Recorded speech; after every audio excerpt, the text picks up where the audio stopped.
ხელნაწერთა ეროვნულ ცენტრში ქართული ხელნაწერი წიგნების უნიკალური ყდების შესწავლა გრძელდება. ტყავით შეკრული ოქროთი და ვერცხლით მოჭედილი ნიმუშები ქართული ეროვნული საგანძურია.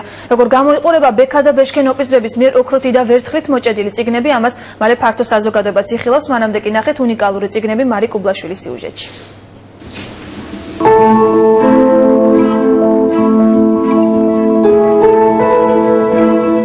4 საუკუნის წინ იერუსალიმის ჯვრის მონასტერში გრიგოლ კაზმელს მე-11 საუკუნის ხელნაწერები ტყავის ყდაში აუკინძავს.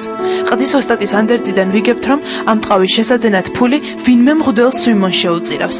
ახლა ეს წიგნი ხელნაწერთა ეროვნული ცენტრის იშვიათი ნიმუშია. ადრეული წიგნის ყდის ხის დაფა არის ოდნავ შედარებით სქელი და სწორად მოთლილი. ხოლო რაც შეეხება მე-17 საუკუნის ყდას, უკვე ჩნდება რელიეფური ყვა და ხის დაფები შედარებით თხელია და ასევე სწორად მოთლილი. ყდაში შემოსილი ხელნაწერები საქართველოში მე-4-მე-5 საუკუნეებიდან ჩნდება. ქართული მწერლობის უძველეს ნიმუშებს რვეულებად შეკერილი ხელნაწერი წიგნის სახე ჰქონდა. ხელნაწერთა ეროვნულ ცენტრში დაცულია ძვირფასი თვლებით მოჭედილი და მოვარაყებული ყდები, რომლებზეც ძირითადად იკონოგრაფიული გამოსახულებებია აღბეჭდილი. მათ შორისაა ბექა და ბეშქენ ოპიზრების ორი სახარება.